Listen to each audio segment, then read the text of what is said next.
En este video vamos a mostrar cómo hacer el examen parcial de geomorfología del semestre 2014-02, la carrera de Ciencias Geográficas de la UAS. Tenemos aquí la ruta para acceder a los archivos base que se usan en la materia, que es geografiafísica.org/G212. Vamos a entrar en simulacro.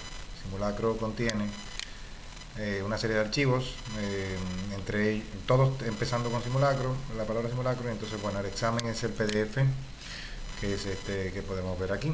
Vamos a duplicar esta ventana para que la veamos también, para que veamos también los otros archivos que están disponibles en la ruta Geografía Física G212 simulacro.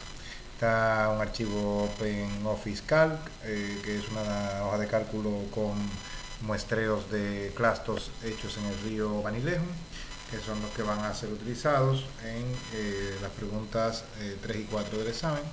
Y a la vez hay un archivo de valores separados por comas, también es la misma hoja de cálculo, pero en valores separados por comas. Y aquí hay un script, lo voy a abrir en una ventana adicional. Y este script es el que explica cómo realizar las preguntas de la 2 a la 3, de la 2 a la 4. Explica cómo realizarlos en R, todo en R. Y entonces, bueno, vamos a ver el examen paso a paso. Bien, entonces lo primero es, la primera pregunta sería hacer una propuesta de evolución de un relieve del cual se facilitará una imagen con un corte geológico, y se hará una propuesta, visto el corte, se hará una propuesta, visto el corte y el mapa, se hará una propuesta de evolución de los relieves que encaje mejor con la estructura y la litología que aparezca en la imagen, ¿no? Esta parte no la vamos a ensayar desde el 2 al 4. Bien, entonces la primera pregunta del examen que vamos a poder ensayar es la 2, que es calcular la tasa de denudación anual y la denudación al cabo de 30 años de una cuenca, con los siguientes datos. Un área de 660 kilómetros cuadrados, la densidad de las rocas denudadas 2.4 gramos por centímetro cúbico, y una tasa de transporte de sedimentos medida en esta cuenca hipotética de 150.800.000 kilogramos por año. Entonces se pide calcular la tasa de denudación anual. La tasa de denudación tiene esta fórmula que vemos aquí, anual, que es la tasa de transporte de sedimentos sobre el área, y todo esto dividido entre la densidad de las rocas denudadas, ¿no? El área de la cuenca y entre la densidad de las rocas denudadas. Con esta fórmula podremos calcular la tasa de denudación anual, y para multiplicarla por 30 podremos calcular la denudación total al cabo de 30 años. Aquí lo importante es la conversión de unidades. Tenemos una cuenca en kilómetros, tiene su superficie en kilómetros cuadrados, tenemos un volumen en centímetros cúbicos, tenemos una densidad en gramos por centímetro cúbico y una tasa de transporte de sedimento en kilogramos por año. Por lo tanto, lo que tenemos que hacer es homogeneizar las unidades. En este caso es relativamente fácil porque no estamos pasando de sistema, sino que estamos en el mismo métrico, ¿no? Entonces, bueno, lo que haremos será convertir el área de la cuenca de kilómetros cuadrados a centímetros cuadrados, y la densidad de gramos por centímetro cúbico a kilogramos por centímetro cúbico. Aquí lo tenemos todo homogeneizado. Entonces, bueno, vamos a hacer esta operación la vamos a hacer en R. Recordemos que tenemos el script aquí. Este script nos dice paso a paso qué tenemos que hacer en cada caso. Vamos a primero asignar, para el caso de la pregunta 2, aquí vemos que además el script nos lo dice claramente. Fíjense, se tiene que fijar también, notar el tema de la almohadilla. Aquí hay un uso de signo número o signo almohadilla, que es un comentario dentro de R. Todo lo que haya a la derecha del signo de almohadilla en R no es ejecutado. Entonces, bueno, asignemos primero el área, y una vez asignada el área, vamos a mostrarla, 660 kilómetros cuadrados. También tendremos la densidad. Estas se las voy a hacer de manera automática, masiva. Aquí tenemos la densidad asignada, y luego mostrada, la tasa de transporte de sedimento asignada y luego mostrada. Sabemos ya las unidades, que nos lo han dicho además en el examen. Pues ahora vamos a convertir el área a centímetros cuadrados. Esto se hace con esta operación. Esta operación lo que hace es multiplicar, como vemos, el área por 100.000 y luego por 100.000 otra vez. Recordemos, un kilómetro tiene 100.000 centímetros, pero un kilómetro cuadrado tiene 100.000 por 100.000 centímetros, ¿ok? Cuadrados. Entonces, el valor de ACM será, el área en centímetros cuadrados, será de 6.6 por 10 a la 12, es decir, 6.6, habría que correr el punto 12 veces a la derecha, es un 6 prácticamente con 12 ceros a la derecha, 6.6 corrido el punto 12 veces a la derecha. Entonces, bueno, tenemos ya el área en centímetros cuadrados. Ahora vamos a hacer lo mismo con la densidad, la vamos a llevar a kilogramos. Primero aquí vamos a hacer la operación que es dividir la densidad, dividirla entre 1000. Esto la convierte en kilogramos por centímetro cúbico. Y ahora tendríamos ya mostrando el objeto DKG kilogramos por centímetro cúbico. Ahora la tasa de denudación sería simplemente aplicar la fórmula, que es, aquí está ejecutada la fórmula y mostrando el objeto TD, esta es la tasa de denudación. Como hemos convertido todo lo anterior a los kilómetros cuadrados a centímetros cuadrados y como hemos convertido los gramos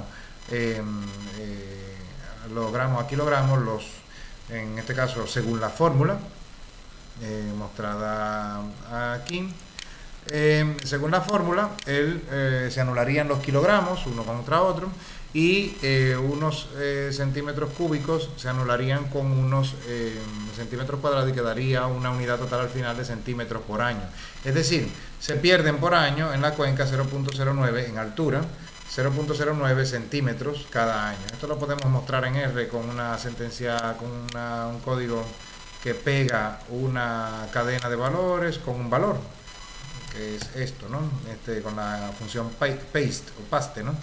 La tasa de denudación por año es de 0.0095 centímetros por año. Aquí hay un detalle que hemos redondeado la tasa de denudación. Esto es una cadena de texto que se pone dentro del paréntesis de paste. Se pone una coma para indicar que se va a seguir colocando valores o texto, en este caso valores. Un valor que es el redondeo de TD a 4 cifras significativas y luego otra cadena de texto que es centímetros por año. Bien, entonces finalmente también nos piden, estaríamos respondiendo esta parte de la pregunta, la denudación anual. Ahora nos piden la denudación a cabo de 30 años y aquí lo que haríamos sería también ejecutar otro script, que sería otro código, sería parecido. Lo único que ahora lo que haríamos sería la denudación al cabo de 30 años es D y hacemos redondeo, lo mismo que la tasa de denudación, la redondeamos a 4 cifras significativas y lo multiplicamos por 30. Esto daría en centímetros. ¿Por qué? Porque estamos multiplicando por 30 años, se anularían años contra años y quedaría centímetros. Entonces la unidad sería 30 centímetros, o sea, sería 0.2829 centímetros al cabo de 30 años, o lo que es lo mismo, la cuenca perdería una altura de 2.85 milímetros al cabo de 30 años. Con eso responderíamos las dos preguntas. En el examen se está pidiendo en el examen que se coloque en las preguntas y respuestas, se coloquen en un documento de texto. Por lo tanto, habría que responder respuesta en un OpenOffice Writer, en un documento de OpenOffice Writer, respuesta a la pregunta 2, habría que rellenarla, habría que decir aquí, bueno, los mismos valores que nos ha dado R, que los rescatamos desde la consola, lo podemos rescatar tal cual, además está la cadena de paste. La respuesta a la primera pregunta es esta, ¿verdad? Y a la segunda pregunta de la transformación es esta, ¿no? Sin embargo, es importante, bueno, no hay que ponerlo entrecomillado, es importante que se realicen comentarios, ¿no? Y en el examen puede aparecer una segunda cuenca para que se hagan comparaciones. Entonces la respuesta necesita comentarse. El examen no es, la parte práctica no es una simple colocación o transcripción de resultados que aparecen en R hacia un documento de OpenOffice Writer, sino que requiere también comentarios. Si hubiera otra cuenca añadida para hacer comparaciones, habría que explicar el por qué hay tasas de denudación mayor o menor en una cuenca que en la otra. Y esto es la parte, digamos, interpretativa del examen, que es también tan importante como los propios cálculos. Bien, Dejándolo ahí, vamos a pasar entonces a la pregunta 3. Como digo, para cerrar la pregunta 2 habría que rellenar con texto justificativo y entonces eso ya queda a juicio de cada quien. Bien, entonces ahora colocamos, podemos cerrar esta consola de R, la voy a cerrar yo aquí en este simulacro para no tener cruce de objetos denominados igualmente. Entonces, bueno, prefiero cerrarla y abrir una consola nueva para pasar a la pregunta 3. La pregunta 3 es obligatoria. Si vemos, aquí está la pregunta 3, es un ejercicio obligatorio y además en la misma consola que se hace la pregunta 3 debería ser la misma consola en que se haga la pregunta 4, porque la 4 es dependiente de la pregunta 3. Por lo tanto, no se debe cerrar la consola en este otro caso, en el caso de hacer las preguntas 3 y 4, porque la 4 depende de objetos que se van a crear en el desarrollo de la pregunta 3. Bien, entonces yéndonos a nuestro script, lo tenemos dividido. La pregunta 3 está dividida, está colocada como un separado en una almohadilla, donde dice además que comienza ahí. Entonces vamos primero a leer el objeto a leer los datos con esta sentencia. Esta sentencia nos permite descargar los datos desde la página web de Geografía Física, de la ruta geografiafísica.org. Sin embargo, si hubiese la necesidad de descargarlos y leerlos desde la propia computadora, se puede simplemente descargar el archivo, que es el archivo separado por coma, guardar el enlace, guardarlo en la computadora y a la vez decirle a R, en lugar de decirle que la ruta es la de la web de geografiafísica.org, pues también se puede simplemente decirle que la ruta, en este lugar, en lugar de poner estas comillas con esta ruta, se pondría file igual a comilla y se pone la ruta en la computadora. Recordando que R utiliza para rutas en computadora, utiliza este símbolo de slash normal para pasar de una carpeta a otra. Bien, entonces vamos a seguir. Vamos a mostrar algo del objeto D. Mostremos las primeras 6 filas. Vemos que tiene una columna llamada código lugar y esa columna código lugar tiene los lugares RBAT05 y RBAT06, el tipo de roca y las mediciones en las dimensiones A, B y C. Recordando, en el examen vemos que nos piden en el ejercicio 3 nos dicen que se identificaron y midieron los ejes A, B y C de clastos en el río Banilejo. Esto consiste en medir 3 dimensiones, que son el largo, el ancho de cada clasto y el espesor de cada clasto. Así son respectivamente cada una de las dimensiones A, B y C. A, largo, B, anchura y C, espesor. Entonces, estos clastos fueron colectados en la confluencia con el arroyo del río Banilejo con el arroyo La Tachuela. Estos muestreos se llaman RBAT05 y RBAT06. En el caso del examen van a ser otros, pero bueno, en cualquier caso son los que utilizaremos aquí en el simulacro. Y aquí se pone una nota importante de que el ejercicio trata sobre todo de describir, no de generar cálculos o producir gráficos, sino que es necesario comentar los resultados. La generación de los datos, nos fijamos además que la estamos facilitando con este script. No va a ser exactamente igual en el caso de concreto que se tenga en el examen, pero como comento en este video, lo importante es que se tenga el script general y de este script general se hacen las modificaciones específicas que tengan los datos con los que me voy a enfrentar, con los que se va a enfrentar el alumnado en el examen. Entonces, bueno, lo importante es tener además un análisis final de los resultados. Entonces, si no se tiene una descripción de los datos primero y luego una interpretación de los resultados, entonces no tiene mucho sentido la ejecución del examen, porque se convertiría únicamente en una serie de copiar en una rutina simple de copiar y pegar el script de R en la consola, o sea que no tendría ningún interés. Por lo tanto, el examen no sería válido para ese alumno que intente hacer esa operación sin describir los resultados e interpretarlos. Bien, entonces algunos de los procesos sugeridos son los siguientes. Como se trata de una práctica además de morfología, que además es propia de la carrera, pues habría que representar los datos en un mapa. Aquí están las coordenadas X e Y de RBAT05, que son estas de aquí. Aquí están. Y estas son las de RBAT06. Entonces vamos a simplemente abrir una pantalla de Google Earth. Con esta ventana de Google Earth abierta, nosotros podemos simplemente decirle al copiar desde el examen la coordenada X, la pasamos a memoria con copiar, y en Google Earth tenemos únicamente que crear un punto con esta herramienta que es agregar marca de posición. Aquí le decimos entonces, bueno, aquí nos damos cuenta de que las coordenadas están en grados y grados decimales. Es importante, lo he cancelado para, precisamente además lo tenía en grados y grados decimales para hacer esta observación.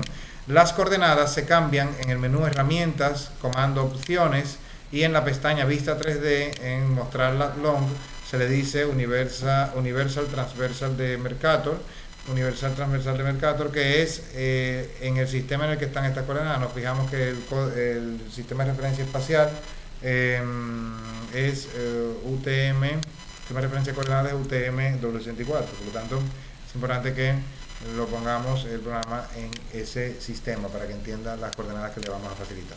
Ahora observamos de hecho que cambia significativamente, no importa que borremos el M metros al este, eso no importa que sea borrado. Volvemos al examen y copiamos en memoria la Y, o sea la coordenada Y, y la pegamos aquí. Y esto nos va a localizar el muestreo RBAT05. Había que escribir aquí antes de darle a aceptar RBAT05. Y además nos sugieren en el examen, notamos, que utilicemos un símbolo personalizado, no la chincheta amarilla esta que suele elegir Google por defecto. Aquí se edita. Podemos elegir cualquier otro símbolo, por ejemplo vamos a elegir un círculo con un punto blanco en el centro, también se puede cambiar o poner uno personalizado. De hecho son símbolos que se descargan, que se leen desde rutas URL. Entonces bueno, aquí aceptamos, aquí vemos que estamos acercando, nos vamos a acercar un poco para saber dónde caen. Fijémonos que este es el río Ocoa, este que viene aquí, y este es el río Banilejo que le cae por la izquierda, porque le cae por la derecha al río Ocoa. Entonces bueno, aquí vemos dónde está nuestro RBAT05. Si lo vemos en 3 dimensiones un poquito desde lejos, nos vamos a dar cuenta que es un río muy encajado, el río Banilejo, con un canal relativamente ancho, se observa aquí con color gris, y además nos damos cuenta que el muestreo está hecho precisamente en el canal. La parte oscura también son sombras de los árboles que están en ribera, ¿no? Bien, entonces ahí tenemos el RBAT05. Vamos a hacer lo mismo con el RBAT06. Vamos a copiar la coordenada X. Primero vamos a crear el objeto, la chincheta. Nos pone además la marca que hemos elegido previamente. La tiramos en la coordenada X. Ahora nos vamos nuevamente al examen y copiamos la coordenada Y en memoria. La pegamos aquí, borrando también lo de metros al norte sin problema. Y entonces ahora los dos muestreos ya caen uno al lado del otro. Me he olvidado otra vez colocar el nombre del muestreo, RBAT06, para que lo tenga adecuadamente. Y aquí vemos los dos muestreos, fueron hechos en el río Banilejo, ambos. Entonces, y casi en la confluencia con el arroyo de la Tachuela, que es este que viene aquí, ¿no? Prácticamente en el área es en el área preconfluencia, la dirección de flujo es esta, ¿okay? Bien, entonces, bueno, vemos una vertiente importante en la margen derecha y luego en la margen izquierda también. Vemos dos vertientes muy pronunciadas, con una exageración vertical, dado que Google Earth ahí en este caso tiene una exageración vertical importante. Para hacer estas vistas tridimensionales solamente hay que apretar el botón del centro del ratón, si existe, y si no existe el botón del centro del ratón, el botón central del ratón, pues con la tecla control y el botón normal, el clic izquierdo normal, arrastrando se consigue el mismo efecto, ¿ok? Manteniendo presionada la tecla control, ¿entendido? Bien, entonces si con la tecla Shift también lo único que mantiene, el lugar donde se haga clic lo mantiene fijo, mientras que con la tecla Control lo que se hace es que se desplaza la pantalla. Bien, entonces aquí, bueno, además vemos aquí terrazas, además que están enlazadas con Glassys, o sea que estamos en un ambiente plenamente fluvial, en el dominio fluvial absolutamente, y estamos colectando, identificando, perdón, y midiendo clastos en el canal del río Barileo. Bien, entonces esta parte ya está representada. Lo único que tendríamos que hacer ahora es simplemente, bueno, la vista que queramos nosotros hacer. Yo voy a hacer esta vista, por ejemplo. Me voy a poner por aquí, por este lado, de manera que se vea un poco también algo del arroyo La Tachuela. Tengo dos opciones para llevarme el documento a OpenOffice Writer, que es parte también, como digo, de la pregunta que hay que rellenarlo, es parte hay que cumplirla, y esta imagen podría guardarla. Yo podría llevármela a una imagen JPG, por ejemplo, que suelte yo dentro de, por ejemplo, voy a soltar en el escritorio, simulacro, y tengo una imagen JPG guardada en el escritorio ya. Puedo insertar, aquí la vamos a cargar con el visor de imágenes de Windows. Esta imagen la puedo yo insertar dentro de un documento de OpenOffice Writer. También tengo la opción, si es Windows 7 y Windows 8, de utilizar la herramienta Recortes, que está en accesorios, en el grupo de accesorios. Puedo utilizar esa herramienta perfectamente. Esa herramienta me crea por defecto, si no está, se le da nuevo y se arrastra el ratón sobre el área que me interesa. Esto está en memoria, de hecho, ahora mismo está en el clipboard y en el documento de OpenOffice Writer. Si estoy haciendo la respuesta a la pregunta, la anterior era la pregunta 2, decíamos, ¿no? Ahora vamos a decir la pregunta 3. Entonces ahora estamos en el literal A, vamos a confirmarlo en el examen. Estamos en el literal A, que estamos representando los muestreos. Es importante saber dónde estamos siempre, ¿no? Entonces, bueno, aquí nos damos cuenta que puedo soltar desde memoria, o sea, pegar desde la memoria RAM, puedo soltar el objeto, y también le puedo poner un título, o le debo poner un título, porque cualquier ilustración debe tener un título. Entonces aquí puedo yo añadir el título que me interese, o que yo crea que describe mejor, que sería, por ejemplo, vamos a poner, por ejemplo, perspectiva tridimensional hecha con Google Earth.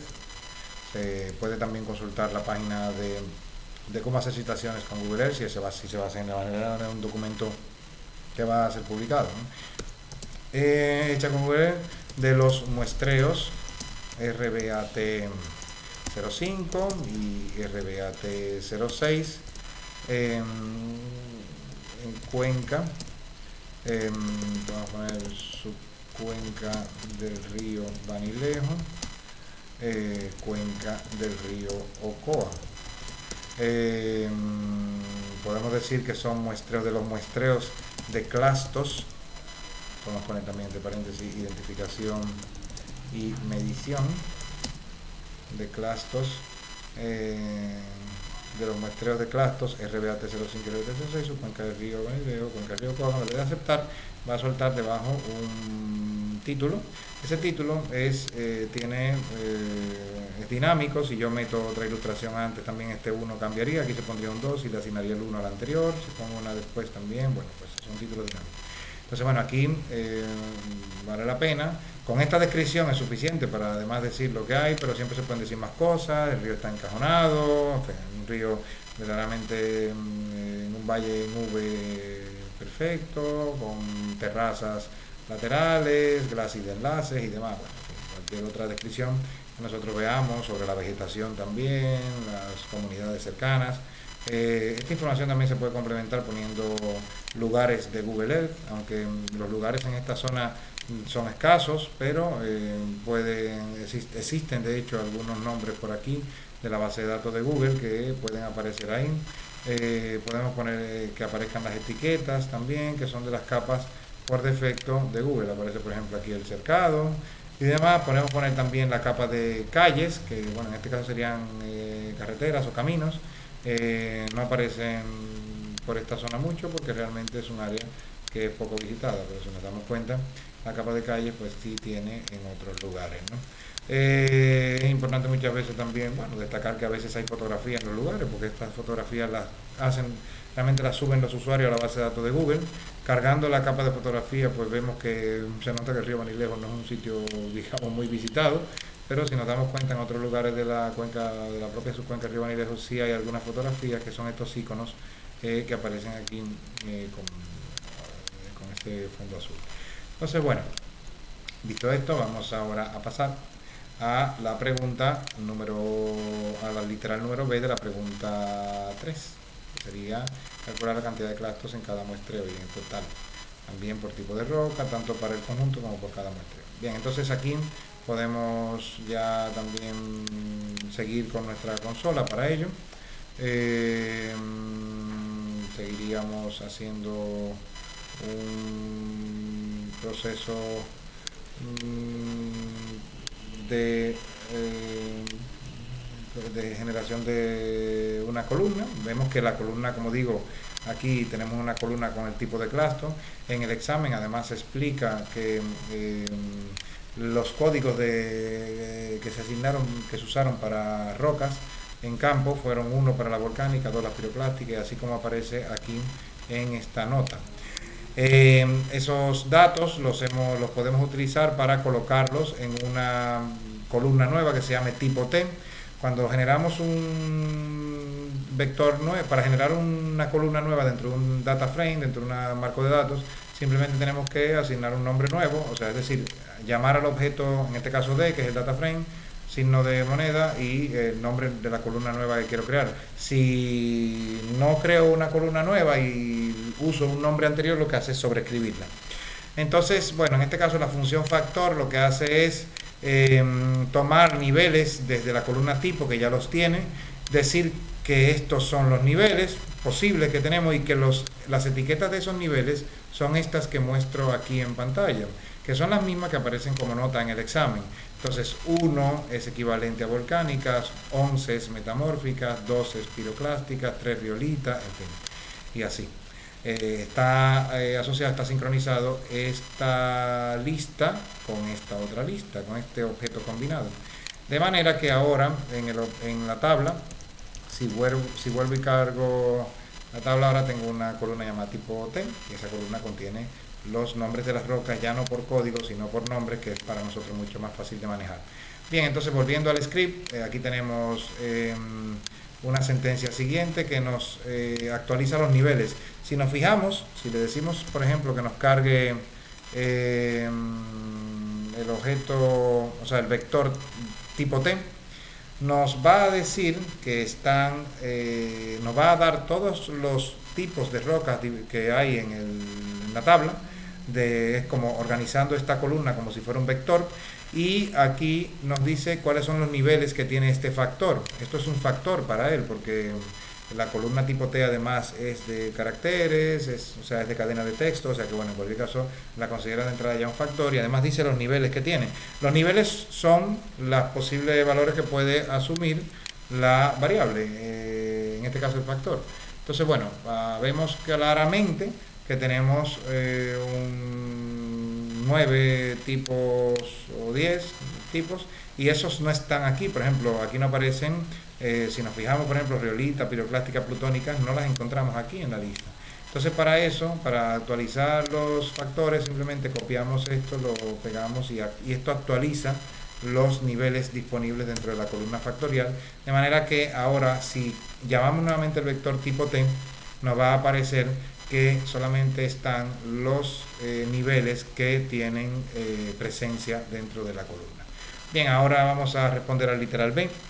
El literal B se responde con tenemos que calcular la cantidad de clastos, entonces se responde con una serie de sentencias. No tenemos que calcular los clastos para cada muestreo, o sea, como para cada uno de los muestreos RBAT 05 y 06, y en total también, pero también lo tenemos que dar por tipo de roca, tanto para el conjunto de muestreo como por cada uno de ellos. Entonces las sentencias a utilizar serían estas.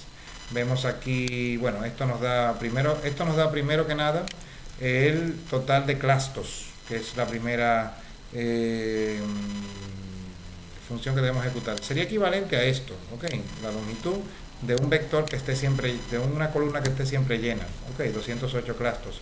Entonces, esto es lo que tenemos en nuestra tabla. Cada fila de estas es un clasto que fue identificado y medido en sus ejes A, B y C. Y entonces ahora diríamos, bueno, vamos ahora a decir la cantidad de clastos, pero por muestreo. Vamos a copiar esta sentencia completa y ahora nos dice que para el muestreo RBAT05, de los 208, 103 son de RBAT05 y 105 son de RBAT06. 105 más 103 está 208 como tiene que ser. Entonces ahora tendríamos una nueva función para decir por tipo de roca. Sabemos que esa pregunta está también dentro del examen, también la tenemos que hacer. Y ahora nos dice que de las 208, porque estos son los dos muestreos combinados, 119 son marga y lutita, 42 arenisca, 6 conglomerado, 31 caliza y 10 volcánicas. Entonces, ahora lo hacemos por muestreo. O sea, los tipos de roca, pero en el muestreo RBAT05 únicamente. La sentencia utilizada en este caso, o sea, la sentencia utiliza en este caso la función subset, que lo que hace es generar una tabla nueva en la cual se filtran únicamente aquellos en los que la columna código lugar tiene el valor RBAT05. Y entonces le estamos diciendo que nos diga el conteo de los clastos por tipo, pero únicamente en el muestreo RBAT05. La función tabla lo que hace es eso. Claro, no lo estamos haciendo para toda la tabla, sino para una tabla, un subset, para una tabla submuestreada. Y ahora si cargamos el objeto tipo 05, vemos que nos dice que hay 6 volcánicas en el RBAT05, 14 caliza, 3 conglomerados, 57 marga y lutita, la más abundante, y 23 areniscas. Vamos ahora a hacer lo propio con el RBAT06. Hacemos esto y luego cargamos el objeto, ya lo asignamos. Y ahora vemos que tenemos 4 volcánicas, un poco parecido, prácticamente todos los valores un poco parecido a tipo 05, lo cual habla bien de la homogeneidad de los datos, es decir, habla bien de los identificados, de las personas que identificaron, mantuvieron un mismo criterio, y además quiere decir que tampoco los muestreos son muy diferentes entre sí en cuanto a los tipos de roca. Eso quiere decir que, como es evidente también en el mapa, fueron hechos en lugares muy próximos y no ha habido prácticamente cambios en la tipología de roca. Vemos que además aquí hay 17 calizas, 3 conglomerados, 62 lutitas y 19 areniscas. Bien, entonces ahora, respondida ya la pregunta del literal B, podríamos rellenar datos ya inmediatamente en el documento de OpenOffice Writer, indicando los resultados que hemos obtenido. Hemos obtenido varios resultados interesantes. Si nos vamos a la consola, vemos que estos ya son datos descriptivos muy claros sobre tipología de roca. Ya sabemos que las lutitas son las más abundantes. Sabemos además que entre los muestreos por tipo de roca, los muestreos son muy parecidos entre sí. Los muestreos están bastante equilibrados en cuanto a la cantidad de clastos, 103 en uno y 105 en otro. En fin, ya tenemos una serie de datos ahí que nos sirven para describir en la parte descriptiva, y ya vamos sabiendo cosas sobre los muestreos que se parecen entre sí bastante. Bien, entonces, en cuanto a la tipología, vamos ahora a responder el literal C. El literal C nos pide que hagamos un cálculo de la media y de la desviación estándar de los ejes A, B y C. Los ejes A, B y C, recordamos, son la longitud del clasto, la anchura del clasto y el espesor respectivamente de cada clasto. Están medidos todos en milímetros. Lo haremos tanto para el conjunto de los muestreos como si fueran uno solo, los dos, y también lo mismo para por tipo de roca, es decir, cuál es la media y la desviación estándar de los ejes A, B y C, pero por tipo de roca también. Vamos a hacer primero el cálculo de la media. Es bastante fácil si seguimos nuestro script. Tenemos aquí, podemos soltar estos tres juntos, no hay necesidad de hacerlo uno a uno. Vemos que la media del eje A para todas las mediciones realizadas es 60 milímetros, es decir, el clasto promedio, el clasto más habitual, tiene 60 milímetros de largo, el 38 en el eje 38.5, 39 en el eje 39 milímetros en el eje B y 22 en el eje C. Es decir, el clasto que más probabilidad tiene de aparecer es un clasto con 60, 39, 22. Bien, entonces ahora hagamos la desviación. Vamos a ver qué tan desviados están nuestros datos, nuestras mediciones hechas en cada uno de los ejes. Vemos que la desviación es, digamos, relativamente grande en cada eje, ¿no? O sea, 37 en el A, es decir, se supone que si tienen una distribución normal, los datos, el 66% de los valores de los clastos estará entre 60 más o menos 37 milímetros. Bien, y en el eje B pues sería también lo mismo, tenemos un 25 milímetros de desviación y 10 milímetros de desviación en el eje C. Ahora nos vamos a ir a las funciones de tapply. Las funciones tapply son útiles para generar tablas de resumen. Aquí vamos a calcular realmente la media, o sea, de todas las mediciones hechas en el eje A. Vamos a ver ahora por muestreo cuánto tenemos en las mediciones, es decir, el eje A cuánto tiene de media en todas las rocas, no importa el tipo, sin importar el tipo. Todas las mediciones A hechas en el muestreo 05 tienen una media de 59, un poco menor que la media general, y RBAT06 se acerca mucho más a la media general, pero en general los dos tienen una media muy parecida. Ya vamos sabiendo cosas. Los muestreos son muy parecidos entre sí en cuanto a su eje, en cuanto a la media de su eje A. Hagamos lo propio para el eje B y el eje C. Tenemos que también se parecen el eje B entre sí, entre muestreos, y el eje C también se parece entre muestreos. Hay cierta también homogeneidad entre ellos. Podría también hacer un análisis ANOVA para saber si realmente provienen de la misma distribución. Seguramente daría que sí. Y también vemos aquí, bueno, también el cálculo de la desviación estándar. Vamos a soltarlo los tres de manera conjunta y vamos a ver que las desviaciones se parecen entre sí ligeramente en el eje A para el muestreo 5 y 6, pero se alejan un poco. Por ejemplo, en el caso del eje, por ejemplo, del muestreo 6, se aleja un poco de la desviación, un poquito se aleja de la desviación general para el conjunto de los clastos, ¿no? Vemos que las desviaciones entre 5 y 6 también son algo diferentes, 27 y 22 en ambos casos. La desviación para el conjunto de las mediciones era 25, por lo tanto una por debajo de la por encima, así que también igual más o menos que en A. Y las desviaciones en este caso también son muy parecidas, 11 y 10, también muy parecidas a las mediciones generales. Bien, sabemos ya que los muestreos también están, las desviaciones de los ejes, las desviaciones de las mediciones hechas en cada eje, pues se parecen mucho entre cada uno de los muestreos, por lo tanto no hay disparidades significativas entre uno y otro de manera general. Todo también es cuestión de correr pruebas y en este caso, como digo, la prueba de ANOVA sería muy útil. Esta larga sentencia basada en el S-Apply lo que hace es generar todas las medias de las mediciones hechas en el eje A, pero por muestreo y por tipo de roca.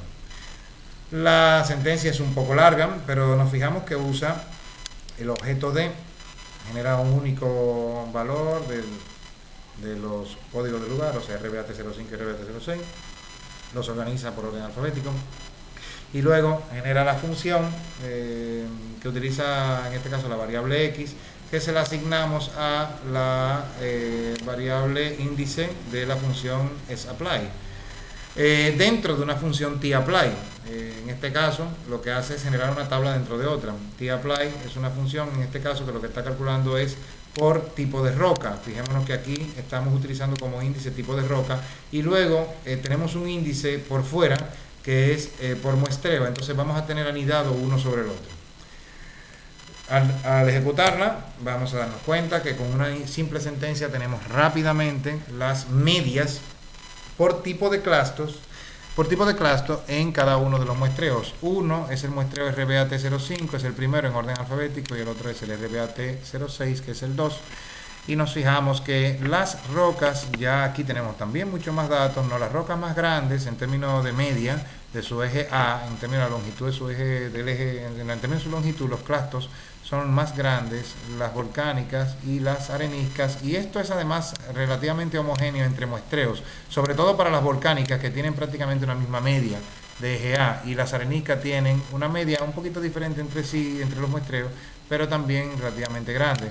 Vemos que las rocas más pequeñas en términos de la media de su eje de longitud son las margas y la lutita, algo que tiene también una explicación o se puede fundamentar en la consistencia de las rocas. Estas son relativamente más friables, se deshacen con mayor facilidad, están además mucho más alteradas en la cuenca y por lo tanto van a aportar los clastos más cortos en cuanto a longitud, en cuanto a su eje A.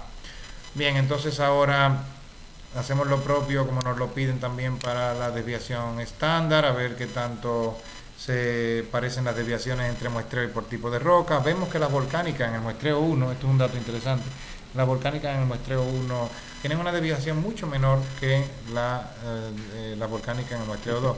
Es decir, aquí eran las rocas, las volcánicas en el muestreo RBAT05 eran más homogéneas, tenían en la longitud, en el eje A, tenían más o menos las mismas longitudes o menos, o sea, se desviaban menos las longitudes, mientras que en el eje, en el muestreo 2, el mismo eje en la roca volcánica pues tenía unas rocas a veces un poco más grandes, otras mucho más pequeñas, entonces teníamos una dispersión mayor en cuanto a ese eje. Vemos que también en las calizas, en los muestreos hay cierta diferencia también en las desviaciones.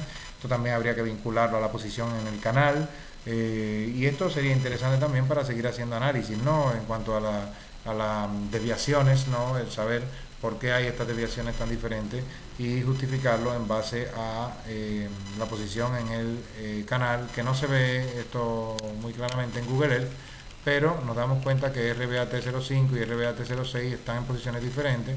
De lo que hicimos además en ese día en campo, pues recordamos que uno estaba un poco más en la parte del banco de la barra lateral y otro estaba más en canal, dentro del mismo canal. Entonces, bueno, esta tendrá esa justificación, igualmente también para las areniscas, que hay esa diferencia importante en cuanto a la desviación estándar. Bien, entonces ahora podemos ejecutar estos de manera masiva, los siguientes. Estos fueron los dos primeros ejecutados, la media y la desviación estándar para el eje A por roca y por muestreo. Ahora lo tenemos aquí para el eje B. Nos damos cuenta que aquí hay un cambio importante, el eje B, y vemos que tenemos medias por rocas. Como vemos, igual más o menos se repite el mismo patrón que en el caso del eje A, pues tenemos una homogeneidad, cierta homogeneidad entre las medias del eje. Las desviaciones también presentan disparidades aquí en algunos tipos de roca. Esto sigue siendo interesante también en el eje B. Y ahora aquí lo tenemos para el espesor, para el eje C. Aquí vemos el detallito que aquí está utilizándose el eje C. Por tipo de roca hay un espesor, digamos, muy homogéneo entre los muestreos. Vemos que el muestreo 1 y 2 tienen prácticamente el mismo espesor para cada uno de los tipos de roca. Y las desviaciones son algo diferentes entre sí, pero lo importante es que aquí nos damos cuenta que las medias del eje C, o sea, las medias del espesor, son bastante más homogéneas entre sí que lo son en los ejes A y B. Por lo tanto, hemos de esperar que los clastos tengan en general un mismo espesor entre un muestreo y otro. En el caso de la volcánica, pues lo esperable es que tenga 24 milímetros de espesor. Un clasto elegido, el que más probabilidad va a tener lo que más probabilidad va a tener es que aparezca un clasto de 24 milímetros de espesor cuando sea volcánica. Bien, entonces estos datos deberíamos poderlos llevar a OpenOffice Writer. Se pueden llevar tal cual, lo único que por estética, pues la consola no necesariamente hay que pegarla allí, se puede, no hay ningún problema. En el examen es posible también hacerlo, no habría ningún inconveniente en que aparezca la sentencia. Sin embargo, lo deseable es que aquí aparezca un título, que sea, como vemos, lo muestra un poco desorganizado. Esto se puede también, si se tiene tiempo, dedicarse a limpiarlo y ponerlo en forma de tabla, exportar las tablas de DR, que es posible. Sin embargo, en el examen esto no se va a solicitar. Se puede poner la sentencia, y además aquí, como la sentencia tiene describen prácticamente toda la sentencia. Esta lo tiene también, lo único que yo no la copié. Esto se puede copiar y pegar también en OpenOffice Writer. Y esta es la parte descriptiva. Esta parte descriptiva es importante tenerla, pero como digo, lo importante es que la descripción no sea únicamente lo que dice después, lo que aparece después de almohadilla. No es esto lo que importa. Lo importante es que se pueda construir un párrafo con todos esos datos y no con todos necesariamente, como bien se sugiere en el examen. Aquí se propone una serie de procesos a realizar, de cálculos a realizar, pero no hay que hacerlo todo obligatoriamente. Se puede hacer una parte. El alumnado tiene la opción también de elegir cuáles son las variables que le interesa elegir. En este caso nos damos cuenta que tenemos un montón de datos posibles, ¿no? Y aquí tenemos evidentemente todas las posibilidades que se pueden hacer en cuanto a desviación, tipo de roca, muestreo, media, todo, o sea, eje A, eje B, eje C, o sea, está todo. Por lo tanto, se puede elegir lo que se quiera y se puede destacar el dato que interese. No es despreciable que el alumnado elija lo que quiera. No todo tampoco se puede analizar muchas veces y el tiempo no da para ello. Entonces, bueno, se puede elegir aquello que más interese o que más destaque y que sobre todo tenga una buena justificación en la parte interpretativa de los resultados. Bien, entonces ahora ahí estaríamos respondiendo a la parte descriptiva, o por lo menos tenemos el fundamento, la base numérica para responder al literal C que hemos puesto aquí. Ahora el examen plantea también el punto D, la realización de gráficos, ¿no? Estos gráficos, como vemos, vamos a ver ahora, son los que verdaderamente nos aclaran esos números que veíamos anteriormente. Y esto, si se va a utilizar cualquiera de los estadísticos univariantes que se han calculado en el literal C, pues evidentemente el gráfico que explica ese estadístico univariante es importante colocarlo. Bien, entonces aquí vemos cómo tenemos todos los gráficos posibles, los tenemos aquí. Vamos a generar el básico primero. Si nos damos cuenta, par mfrow aquí está para asegurarnos de que la ventana gráfica va a ser de una fila a una columna. Y aquí vamos a generar el primer gráfico, que es el más sencillo, un gráfico de barras por tipo de roca, cantidad de roca, cantidad por tipo de roca en todos los muestreos. Esto no tiene más, esto simplemente nos está diciendo lo mismo que veíamos numéricamente en la primera tabla que generamos de todos los muestreos, como si fueran uno solo, pero por tipo de roca. Y aquí nos está diciendo que las margas y lutita son las más abundantes. Aquí vemos incluso que se espera el eje Y, el eje Y. El límite máximo que se puede también editar, ¿no? Entonces, bueno, también vemos, podemos hacer estos diagramas de caja que son bastante útiles, ¿no? Y que ahora, por ejemplo, vamos a generar el primero para el eje A por tipo de roca. Si generamos el primero por tipo de roca, además tenemos una ventana que tiene una ventana gráfica con una fila, una columna, por lo tanto va a ser este nada más, con un límite de 100 en el eje Y y los tipos de rocas en el eje X. Nos damos cuenta que los ejes, los valores de media y de desviación que habíamos calculado previamente con los S-Apply, vamos a hacer una organización de esta ventana verticalmente, nos podemos dar cuenta aquí, este gráfico lo que hace es mostrarnos los valores de cada uno, o sea, las medias, la estadística univariante del eje A, es lo que estamos mostrando aquí arriba. La estadística univariante del eje A nos la está mostrando, que es esto mismo, que es el S-Apply. El primer S-Apply que calculamos, que es las medias por tipo de roca y por muestreo. Sin embargo, aquí lo tenemos para todos los muestreos de manera conjunta, ¿ok? Esto es como si todos los muestreos fueran uno solo. Y aquí vemos que las volcánicas son las que más dispersión tienen. Vemos aquí la desviación estándar, por ejemplo, aquí la vemos para el eje A, eran desviaciones estándar grandes en la roca volcánica. Vemos que además hay un sesgo porque la barra de la mediana no está en el centro de la caja, que es lo que representan los gráficos de caja, y que el primer cuartil y el tercer cuartil están bastante separados uno de otro, por lo tanto la dispersión es grande y esto se refleja también en estos valores de aquí, ¿no? Bien, entonces también vemos que por ejemplo las margas y lutitas tienen una distribución que probablemente en la LGA la distribución de los datos podría ser una distribución normal, la mediana se acerca al medio de la caja, eh, y bueno, esto es interesante, ¿no? Porque quiere decir que hay cierta homogeneidad en cuanto a las lutitas en el eje A. Vemos aquí que tenemos una media de 53, 56 en ambos muestreos y vemos que tenemos una desviación estándar de 33, 25, no esas desviaciones de 48, 85 por muestreo que teníamos en las otras, ¿no? Y además, si calculáramos la mediana, nos daría muy próxima a el valor de media también. Y esto además haría que nos mostrara un sesgo bajo, ¿no? Si calculáramos también el sesgo mediante la función skewness, también nos daríamos cuenta de ello, ¿no? En el caso de las areniscas vemos que hay cierta dispersión y que además hay algunos outliers. Cuando aparece esta línea punteada nos está diciendo que hay algunos outliers. En el caso de las margas y lutitas también hay algunos outliers que están visibles aquí porque caben, ¿no?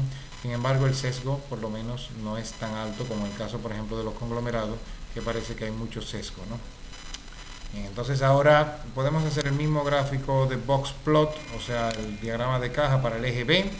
En este caso sería para el eje B.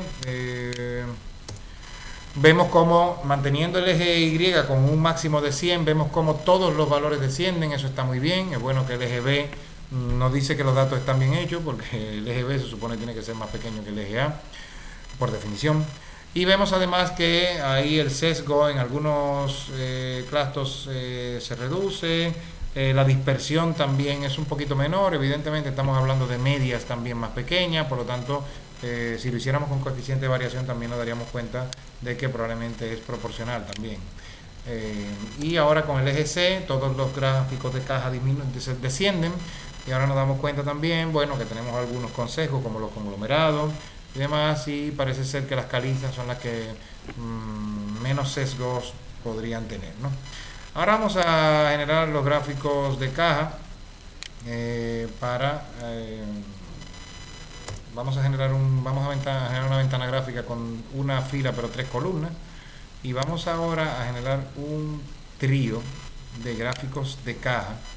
Vamos a generar el primero, y este gráfico de caja nos va a mostrar la longitud del eje A en ambos muestreos como si fueran uno, pero, o sea, los mismos gráficos anteriores, pero todos mostrados en una única ventana. Esto nos ayudará a ver mejor nuestros datos, ¿no? Si nos damos cuenta, tenemos que en el eje A, eje B, eje C, lo primero es importante darnos cuenta de que el eje A tiene en todos los casos cajas muy por encima en posición o por encima en posición de las del eje B, y las del eje B así también sucesivamente por encima de las del eje C. Vemos además también que los tenemos por los dos muestreos como si fueran uno solo.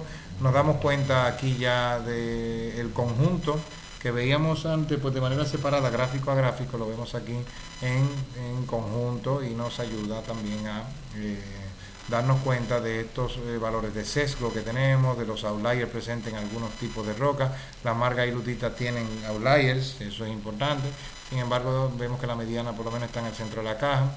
Esto es bastante interesante, habla mucho también de un sesgo más bajo. Y aquí también lo vemos, por ejemplo, también para las calizas en el eje C.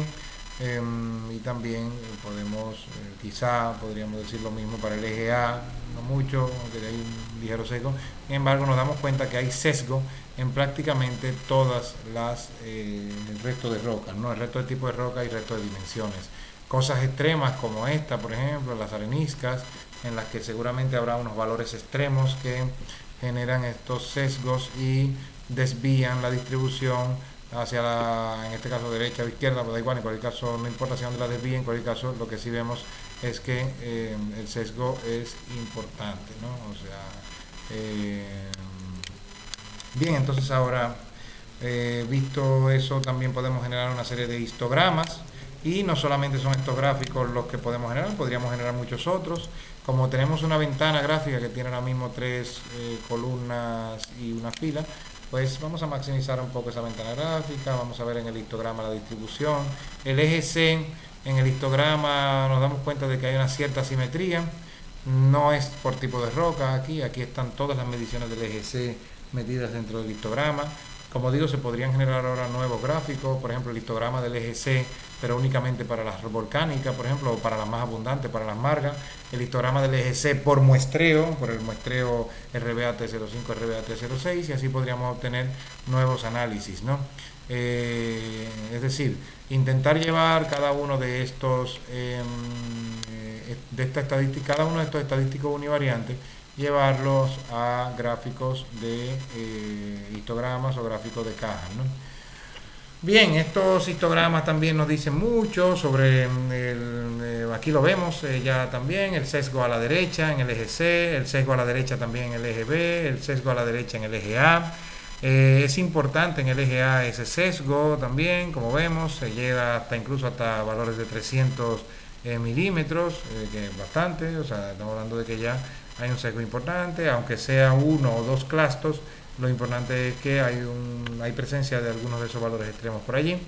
Y también vemos que la mayor parte de los clastos en el eje A tienen, o sea, más de 120 tienen una longitud en el eje A de entre 0 y 50, lo cual es interesante, ¿no? Vemos aquí también que hay un sesgo hacia la derecha, por lo tanto son más abundantes los clastos de menor tamaño que los de mayor tamaño. Lo mismo ocurre también aquí, el de mayor longitud en el eje A.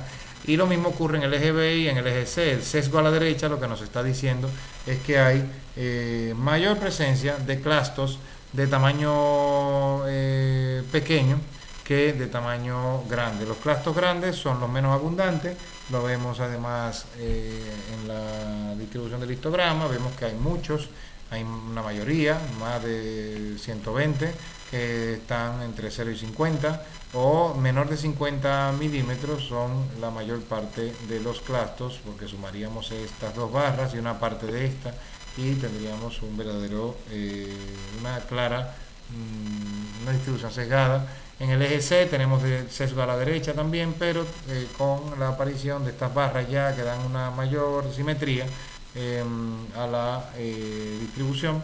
Seguramente si no pasan una prueba de normalidad, pero lo importante es que este eje no muestra normalidad de entrada y ya comienza a mostrar no muestra simetría, comienza a mostrar algunos rasgos de simetría, tal que también, ¿no? Lo único que tiene unos valores extremos por aquí que no tiene.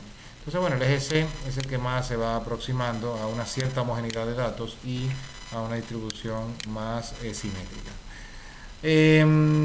Con esos gráficos deberíamos poder apoyar nuestros análisis en el OpenOffice Writer y en el literal D, el literal D entonces quedaría respondido por esos gráficos que además, como digo, son necesariamente comentables. Como bien decíamos, para Google Earth aquí también se puede hacer lo mismo, se puede tomar un recorte y únicamente elegir el área de gráfico que me interesa y luego eso ya está en memoria RAM, se puede pegar en alguna parte del documento de OpenOffice Writer que nos interese. Como digo, cualquier gráfico adicional que se quiera generar siempre va a ser un añadido y además si apoya los análisis numéricos hechos previamente, pues todavía con más razón para colocarlo y con una mayor valoración por parte mía, por el tema de que el alumnado ha hecho su propio esfuerzo por hacer su análisis con sus propios recursos, ¿no?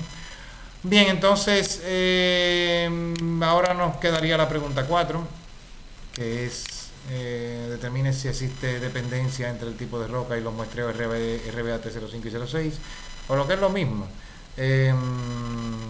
Si hay dependencia, puede ser por dos razones. Una, o sea, si depende el muestreo, si el tipo de roca varía según el muestreo, el lugar de muestreo, puede ser por dos razones.